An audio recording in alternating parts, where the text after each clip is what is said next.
Hello à toi, je te souhaite la bienvenue dans cette vidéo, une vidéo où on va voir ensemble la checklist d'un business de freelance qui génère 3 000 € par mois. Alors, faut que tu saches que à la fin de cette vidéo, tu auras absolument toutes les clés pour commencer à agir et commencer à aller chercher ce résultat-là. Probablement que tu es dans une situation aujourd'hui où tu as déjà consommé de l'information. Ok, tu as peut-être investi plus de 3 000 € dans une formation et tu te retrouves même bloqué quelques mois plus tard, alors qu'en soi, sur le papier, tu as l'impression que tu es dans la bonne direction. Dans cette vidéo et à la fin de cette vidéo, tu sauras effectivement si tu es sur le bon chemin et que c'est juste une question de temps, entre gros guillemets, ou si tu dois changer des choses. À la fin, il n'y aura absolument aucun appel à l'action, donc reste bien concentré sur cette vidéo, prends des notes et surtout, ne fais pas en sorte que ce soit une vidéo de plus parmi les 250 autres que tu as regardé avant. Allez, c'est parti, let's go. Tac, tac et tac. Alors, un business de freelance à 3 000 € par mois, déjà, ce qu'il faut comprendre, c'est qu'il n'y a rien de hasard. Ok, il n'y a pas de hasard, c'est simplement un système de plusieurs éléments concrets qui fonctionnent, qu'on va activer ensemble. D'accord. Donc si aujourd'hui tu n'as pas de protocole, tu n'as pas de système, tu n'as rien de concret pour aller chercher ces 3 000 € par mois, bah tu les auras pas. C'est aussi simple que ça. Les piliers d'un business de freelance qui se développe, en fait, il y en a 5. Il n'y en a pas 6, il n'y en a pas 10, il n'y en a pas 3, il y en a 5. La première des choses, c'est de comprendre qu'il te faut une cible claire.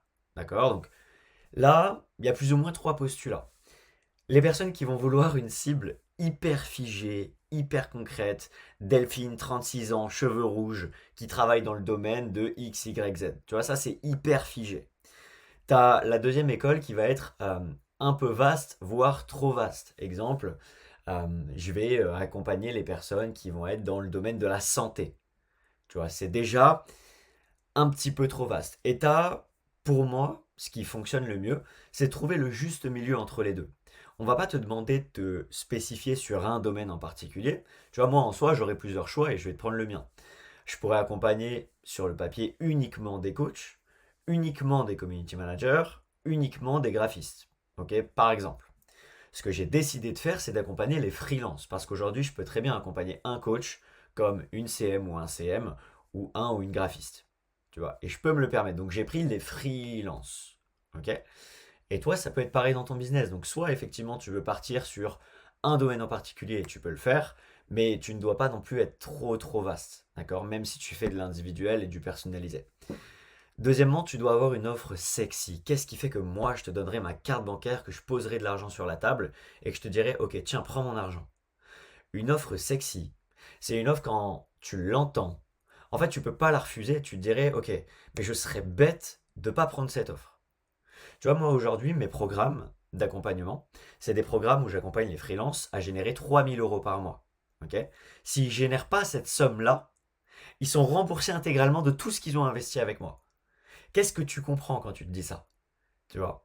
En fait, c'est totalement irrésistible. La personne a tout à gagner parce que la pire des choses qu'elle peut recevoir, c'est juste retourner dans la même situation 3 mois plus tard. Donc au final, elle a tout à gagner. Et c'est exactement l'idée de cette offre. Donc il faut que tu aies une offre qui soit sexy, une offre qui soit irrésistible. Le point numéro 3, c'est qu'il te faut de la visibilité. Aujourd'hui, c'est peut-être pas que ton produit ou service est mauvais, c'est peut-être juste qu'on ne le voit pas et qu'on te voit pas. Donc, si aujourd'hui on ne te voit pas et qu'on ne voit pas ce que tu fais, on ne peut pas t'acheter. Tu comprendras bien. Le point suivant, c'est qu'il te faut des conversations avec des prospects. La majorité des gens aujourd'hui fonctionnent en division. Donc c'est soit je crée du contenu, soit je vais prospecter, mais ils n'utilisent pas ces deux systèmes ultra complémentaires pour ne faire plus qu'un. La vérité, c'est qu'aujourd'hui, tu dois fonctionner en addition. Et on va prendre l'exemple du sport. C'est pas soit je me mets à bien manger, soit je fais du sport. Non, c'est je fais les deux. Bah là, c'est exactement pareil. Et le dernier point, c'est qu'il te faut un système de vente qui soit simple. Ok. Simple, rapide, précis, c'est toujours la devise. Moi, tout ce qui est long, tout ce qui est complexe, tout ce qui prend la tête, je l'écarte de mon business parce que qui est l'idiot qui a dit que développer un business et faire entre 3 000 et 5 000 € par mois, ça devait être compliqué. Et franchement, je te le dis, ça ne l'est pas. Alors, si évidemment il te manque une seule de ces choses-là, ça n'avance pas. Tu vois, et c'est pour ça que c'est aussi important de l'identifier, et c'est d'ailleurs quelque chose que tu peux faire en live avec moi sur la vidéo. Si tu devais mettre une note sur une échelle de 1 à 10, bah, à combien t'estimes qu'aujourd'hui ta cible elle est claire? Là, tu mets ta note de 1 à 10. À combien tu estimes que ton offre elle est sexy? Note de 1 à 10. Et tu fais ça pour tous les piliers. La chose aussi qui peut te montrer ce qui fait que tu es sur le bon chemin ou pas, c'est concrètement, est-ce que tu as mis pause quand je t'ai dit ça? Est-ce que tu as mis pause pour te mettre la note ou est-ce que tu t'es dit que tu le ferais plus tard ou que tu reviendrais sur la vidéo parce que l'endroit n'était pas propice? Tu vois, ça, c'est un bon indicateur aussi. Donc, mets pause sur cette vidéo et mets tes notes de 1 à 10. Ok, bon, il y en a qui ne l'ont pas fait. C'est ok, c'est comme ça. Alors, tu dois comprendre un truc, c'est qu'il y a une mécanique pour aller chercher 3000 euros par mois. La mécanique des 3000 euros par mois, c'est une équation qui est super simple. La première, c'est de comprendre, pour faire 3000 euros par mois, combien il va te falloir de clients. Est-ce qu'aujourd'hui, tu as une offre qui est à 1000 euros? Est-ce que tu as une offre qui est à 3000 euros? Est-ce que tu as une offre qui est à 500 euros? Ou est-ce que tu as une offre qui est à 300 euros, par exemple? Sauf que si tu n'as pas ces données-là, tu peux pas comprendre et rendre ça concret. Aujourd'hui, aller chercher 10 clients à 300 euros, je te souhaite bon courage, surtout si tu es dans la prestation de service et que tu fais quelque chose pour tes clients. Donc, exemple, si tu es CM, une offre à 300 euros, bon courage. Tu ne pourras pas te permettre d'avoir 10 clients, ça te prendra beaucoup trop d'énergie, beaucoup trop de temps, et ce sera trop compliqué.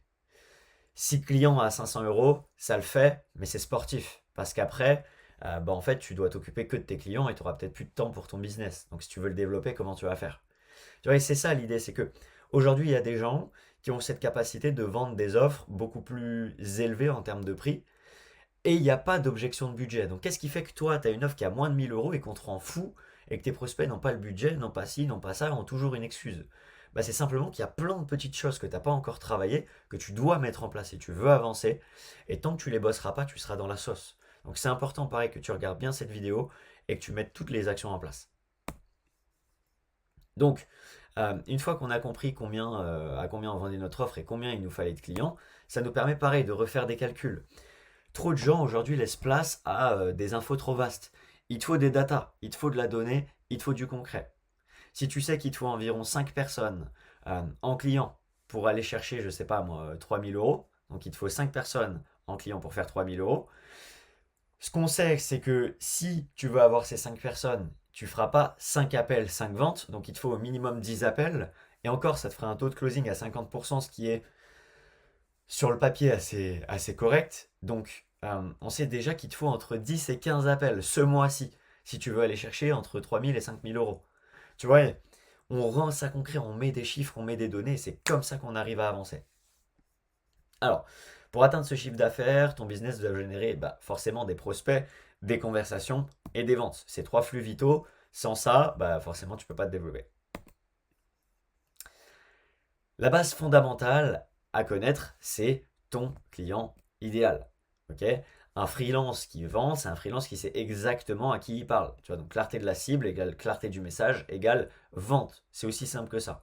Donc d'où l'intérêt de le clarifier. Donc les choses que tu dois clarifier, c'est un, qui il est, d'accord? Deux, situation actuelle, où est-ce qu'il en est?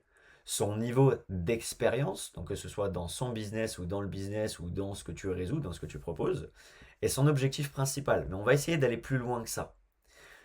Plus ton client est précis, plus ton message il est puissant. Et n'oubliez pas une chose, c'est que c'est la précision qui attire l'attention. Je répète, la précision attire l'attention de ton prospect, ce qui accélère forcément la décision de ton prospect et les ventes derrière. Donc là, on va pousser la chose. Il y a des éléments que tu dois avoir obligatoirement, et c'est ce que les gens n'ont pas dans la majorité des cas. Tu dois comprendre ces problématiques rationnelles. Donc qu'est-ce qui bloque concrètement? Donc les problématiques rationnelles, c'est les trucs visibles. Donc là, typiquement, on pourrait prendre l'exemple de j'ai pas assez de clients. Ou si t'es CM, j'ai pas assez de clients et je manque de visibilité. Ou je trouve pas de prospects, ou je sais pas comment vendre. Tu vois, ça c'est du concret, c'est du rationnel. Sa problématique, c'est qu'il a pas de clients. On va prendre cet exemple-là. Maintenant, ces problèmes, c'est souvent la porte d'entrée. C'est souvent la première couche de l'oignon. Ce que tu dois comprendre, c'est ces problématiques émotionnelles. Émotion égale vente. Rajouter de l'émotion, c'est ce qui fait que ton prospect n'arrive même pas à te payer 300 euros alors que tu lui as annoncé un truc complètement en dessous de ta valeur. Rajouter de l'émotionnel te permettra de gonfler tes prix et de vendre plus facilement.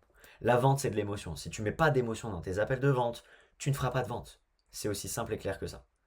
Donc maintenant, comprends que derrière chaque problème rationnel se cache un problème émotionnel. Donc certes, je manque de clients, si on reprend notre exemple de base, Mais qu'est-ce que ça m'apporte émotionnellement? Probablement de la frustration, du doute, peur de ne pas réussir, sentiment de stagner, peur de manquer d'argent. Et peut-être que même toi, là, qui me regarde maintenant dans cette vidéo, t'as peut-être les trois. Les trois. Tu les as peut-être tous, pardon. T'as peut-être tout ça en même temps. Frustré, avec du doute, la peur de ne pas réussir, sentiment de stagner et peur de manquer d'argent. Et tu vois, ça, qu'est-ce qui a le plus d'impact pour la personne, tu penses? Est-ce que c'est le fait qu'elle ne trouve pas de clients? Ou est-ce que c'est le fait que ce soir, elle va se coucher, elle aura peur? Elle aura peur parce qu'elle est incertaine vis-à-vis de ce qui va se passer demain. Tu vois, et là, tu rajoutes de l'émotionnel. Ok, c'est ça qui est important. Et si tu arrives à faire comprendre ces problèmes émotionnels à ton prospect, il comprendra que c'est urgent et donc qu'il doit le faire maintenant et donc il te payera et qu'il te payera plus cher. La décision d'achat est souvent émotionnelle. J'ai mis souvent, mais en vrai, c'est dans 99% des cas. Il y a des profils qui vont être un petit peu plus rationnels, mais c'est vraiment quelques pourcents vis-à-vis de 100%. Ça doit être deux trois personnes, tu vois. Donc c'est très très peu. Le rationnel justifie, l'émotion décide. Ça, c'est fort. Comprendre la situation désirée. Donc là, on en revient au même point. Donc on va recreuser la rationnelle. Ok, donc qu'est-ce qu'il veut concrètement ton client? Bah, peut-être avoir plus de clients, avoir plus de visibilité, des revenus stables, je vais y arriver, vivre de son activité, attirer des prospects. Ok? Et peut-être que toi, pareil, aujourd'hui qui me regarde, tu as tout ça en même temps. Maintenant, l'impact de tout ça, qu'est-ce que ça va être? Donc ça, pareil, c'est du concret, mais comment ton prospect va se sentir une fois qu'il va atteindre tout ça? Comment toi tu vas te sentir aujourd'hui une fois que tu auras plus de clients, que tu vas faire 3 à 5 000 euros par mois tous les mois? Comment tu vas te sentir? Ben moi je vais te dire comment tu vas te sentir. Pour l'avoir vécu et pour avoir accompagné plus de 400 personnes dans la même situation, tu vas te sentir plus serein, ok? Plus confiant. La réussite bâtit la réussite, donc quand tu as plus de résultats, tout va beaucoup plus vite, tu reprends confiance, la confiance amène de l'action, l'action apporte de la donnée amène l'introspection et l'introspection amène le résultat. C'est tout. Et c'est pour ça que les premiers pas de ton business sont importants et sont parfois les plus complexes. Maintenant, ton offre doit promettre une transformation claire, du point A au point B en X étapes, en X délais. Le problème des gens, c'est qu'aujourd'hui, il n'y a pas assez de clarté sur leurs offres. Ok? Donc non seulement c'est pas assez sexy, mais en plus de ça, il n'y a pas assez de clarté. Beaucoup de personnes, quand elles me rejoignent dans les programmes, n'arrivent même pas à m'expliquer concrètement ce qu'elles font. Ok. Ah bah oui, je fais ça, je fais ça, je fais ça. Ok, mais en combien de temps? Ah bah j'ai pas encore réfléchi, je sais pas. Ok, mais qu'est-ce que ça m'apporte concrètement? Bah ouais, ça t'apporte un peu de visibilité. Ouais, mais non, c'est pas assez clair. Ce qu'il faut, c'est quelque chose de précis, c'est quelque chose de clair, c'est quelque chose de concret. Les gens achètent la certitude. Si toi-même t'as pas de certitude et de confiance quand tu me pitches ton offre, je la prendrai pas. Et je vais te sortir tout un tas d'objections bidons simplement pour pas l'acheter. Donc pareil, situation désirée émotionnelle, on vient d'en parler. Hop, donc ton client veut se sentir légitime, ok, reconnu, confiant, libre financièrement, ça c'est ce qu'on a vu. Forcément tu l'as vu, on parle beaucoup d'émotionnel. L'émotionnel c'est la chose que tu dois retenir aujourd'hui. Ok, mets de l'émotion dans tes contenus, ton marketing, tes appels. Si tu mets de l'émotion partout, tu vendras plus facilement. Ok, ça c'était le pilier numéro 1. Pilier numéro 2, l'offre claire et spécifique. Une offre floue, elle se vend pas. D'accord? Ton offre, elle doit expliquer concrètement ce que tu fais, pour qui et pour quel niveau de résultat. Une bonne offre, c'est trois caractéristiques non négociables. Il faut qu'elle soit simple. Il faut que tu puisses me la pitcher dans l'ascenseur entre le premier étage et le deuxième. Donc il faut que ce soit compréhensible rapidement. Et il faut que ce soit orienté sur la transformation. Ça veut dire que tu me partages le fait que ça va m'aider à avoir plus de visibilité en 3 sessions par semaine avec une formation d'une demi-heure. Je raconte n'importe quoi, hein, mais en fait, tout ça, je m'en fous.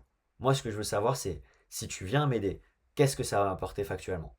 Je t'en ai parlé au début. Moi, j'accompagne des gens à faire 3 000 euros par mois tous les mois. Je t'ai pas dit, moi, j'accompagne des gens 1 heure par semaine sous un format d'accompagnement individuel. On s'en fout. Si tu veux captiver ton prospect dans un premier temps, tu ne dois pas lui vendre les caractéristiques. Tu ne dois pas lui vendre le billet, tu dois lui vendre la destination. Et ça, c'est le plus important. Urgence. Un problème, urgent à résoudre, c'est quelque chose qu'on fera, quelque chose qu'on transformera parce que c'est important pour nous. S'il n'y a pas d'urgence, s'il n'y a pas d'importance, il n'y a pas d'achat. Ok? Donc, je te donne un exemple. Putain, je prends souvent cet exemple et là, j'en ai pas comme par hasard en face de moi. Bref, je prends des lunettes en cœur. Ok? Donc, ça, je les jette par terre. Tu vois, je les jette, hop, au fond de mon bureau.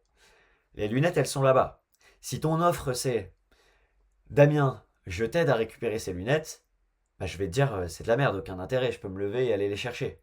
Si en revanche, maintenant, tu me coupes les deux jambes et les deux bras et que mes lunettes, elles sont là-bas, et que j'en ai besoin dans l'instant parce que je dois faire une soirée déguisée, je te dis n'importe quoi, bah là, peut-être que je vais l'acheter. Mais parce que il y a quelque chose de concret qui me permet de t'acheter, tu vois. Et il y a de l'urgence, ce qui fait que je vais l'acheter. Si c'était pas urgent, je le ferais pas. Plus le problème est urgent, plus la vente elle est facile. Donc cadre ton offre autour d'un besoin pressant. Ok, il faut que ce soit urgent. Et trouve des moyens de mettre de l'urgence. Donc en rajoutant de l'émotionnel, en rajoutant peut-être des durées, un timing, et tu verras que là les gens se lanceront beaucoup plus facilement. Si ton offre elle est disponible tous les jours de l'année, à tout le monde à n'importe quel moment, bah pourquoi je le ferais maintenant? Tu vois, alors que je peux le faire demain. Et tu connais le cerveau humain. Je le ferai demain, je le ferai plus tard, je ferai ci, je ferai ça. Et tu le fais jamais. C'est le même principe. Exemple de problème urgent. Donc, trouver des clients, générer des prospects, remplir son agenda, augmenter ses ventes, trouver une petite copine. Il y a plein de besoins qui deviennent urgents pour ton prospect. Il faut juste qu'il en ait conscience. Tu vois. Il y a plusieurs échelles de conscience d'un prospect. Il y a le prospect qui va pas du tout être mature, tu vois, qui n'a pas conscience de son problème. Moi, en général, c'est les gens qui sont vraiment lancés il y a 30 jours. Ils viennent de lancer leur activité. Tu vois, ils n'ont pas encore conscience des étapes par lesquelles ils vont passer et du niveau de galère qu'ils vont prendre. Tu vois, dans leur prospection, dans leurs appels de vente. Au début, ils n'ont pas de rendez-vous, tu vois, ils n'ont rien. Ils s'attendent pas encore à galérer sur la partie vente, tu vois. Et c'est pas assez mature. Alors qu'une personne qui galère depuis 6 mois, 1 an dans son activité, elle va avoir conscience que putain, je galère dans mes process de vente, je trouve pas de clients, c'est dur, c'est long, c'est chiant, j'y arrive pas. Là, ça devient urgent pour elle. Pilier numéro 3, visibilité régulière. Ce qu'il te faut, c'est être régulier ou régulière dans tes contenus, dans ce que tu fais. Personne n'achète quelqu'un qui ne connaît pas. En vrai, on va rester sur ce degré de simplicité. Je te connais pas, je te vois pas, je t'achète pas. Point. Il n'y a même pas besoin d'aller plus loin. Donc ce que tu dois créer, c'est de la visibilité. Ok, mais de la visibilité orientée. Récemment, j'ai fait plusieurs vidéos sur le golf. Une vidéo qui a fait genre 30 000 vues. Euh, ok, cool. Ça a nourri mon ego. Sympa. Est-ce que factuellement ça m'a rapporté quelque chose? Non. La seule chose que ça m'a rapporté, bon, c'est quand même quelque chose de bien, c'est une possibilité de négociation avec le golf dans lequel je vais. Donc là, aujourd'hui, un golf pour moi, il n'y a plus d'investissement à faire. C'est gratuit. Ok, parce que j'ai de la visibilité, parce que je tourne des vidéos là-bas, c'est bénéf pour eux, c'est bénéf pour moi, tout le monde est content. C'est la seule chose que ça m'a apporté. J'ai pas eu de clients concrets. Donc ne sois pas là pour nourrir ton ego. Si tu fais des vidéos qui n'ont rien à voir avec ton domaine, peut-être que tu feras des vues, mais est-ce que les vues, ça paye ton loyer, ça paye tout ce que tu as à payer, ça paye les voyages que tu as envie de faire et ta famille que tu as envie d'aider? Non. Alors on va se concentrer sur les bonnes choses. Donc contenu avec volume, partage ton expertise. J'ai noté expertise plus plus, parce que les gens aujourd'hui ce qu'ils font sur Instagram, et peut-être que tu fais cette erreur-là, c'est partager beaucoup trop de contenu personnel. Au début, je ne te connais pas, je ne sais pas ce que tu vaux, je ne connais pas ta compétence. Il faut que tu me montres factuellement que tu peux m'aider. Si aujourd'hui tu me partages sur Instagram que tu es parti courir ce matin, je m'en fous. Si le lendemain tu vas dans un café, tu montes ton thé, je m'en fous. Moi, ce que je veux savoir, c'est comment tu peux me faire gagner. Comment tu peux m'apporter le résultat. Tu vois, et le problème en faisant ça, c'est que c'est bien, tu augmentes le capital sympathie, mais tu te fais des amis sur Instagram. Tu vois. Donc on n'est pas là pour se faire des amis.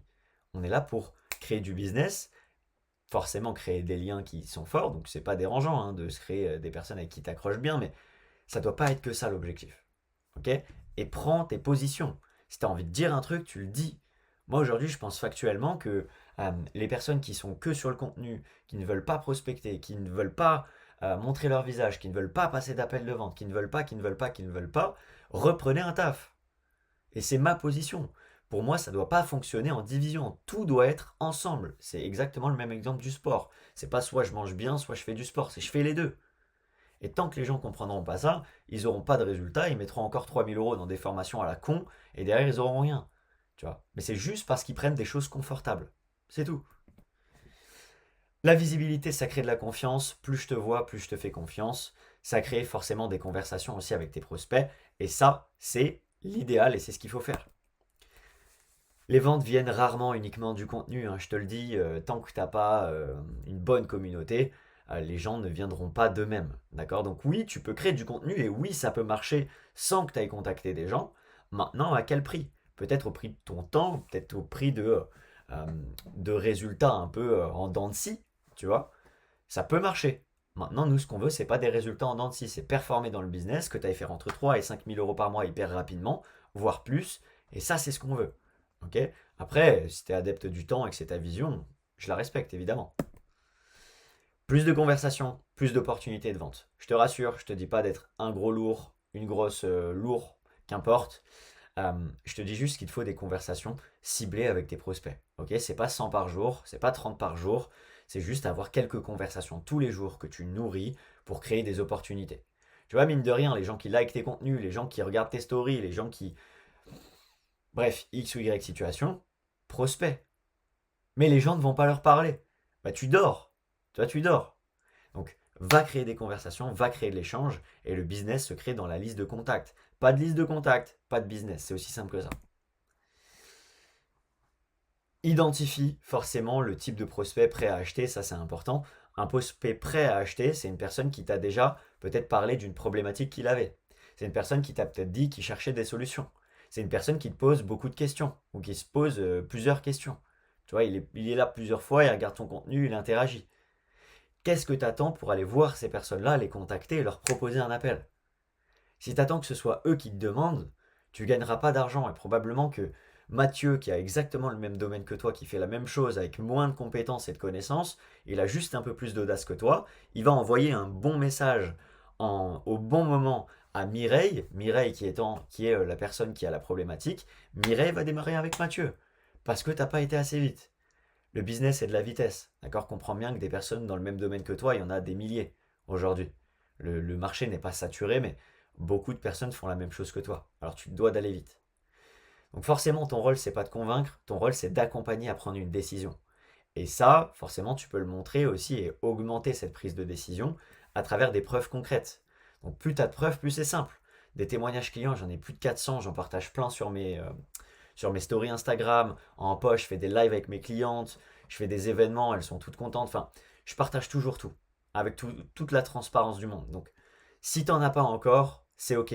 N'hésite pas peut-être à, dans un premier temps, apporter, je sais pas moi, 1 heure de ton temps à quelqu'un pour l'aider en retour d'un petit témoignage.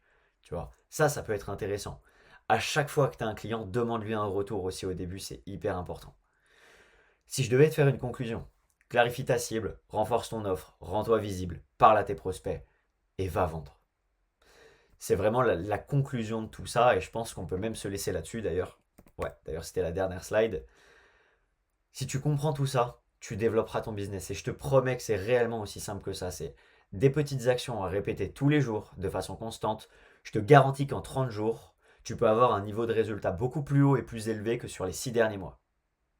Simplement parce que tu agis et tu agis sur les bonnes choses. C'est aussi simple que ça. Si tu as des questions, n'hésite pas à me contacter directement sur ma page Instagram. Je vais te mettre un petit lien Calendly si tu veux en dessous de la vidéo. On pourra se faire un petit appel bilan. Si tu as envie d'aller plus loin, plus vite, on pourra en parler. Mais dans un premier temps, applique tout ça et moi je vais te dire un truc, hein. J'ai tout à gagner pour le coup à ce que tu appliques ça de ton côté, toute seule, que tu aies du résultat. Parce que derrière, dans la finalité, bah, tu seras gagnante et moi je serai gagnant. Tu vois. Let's go, je te souhaite de passer une excellente journée. Merci pour ton attention. J'espère vraiment que ça aura pu t'aider et je te dis à très bientôt.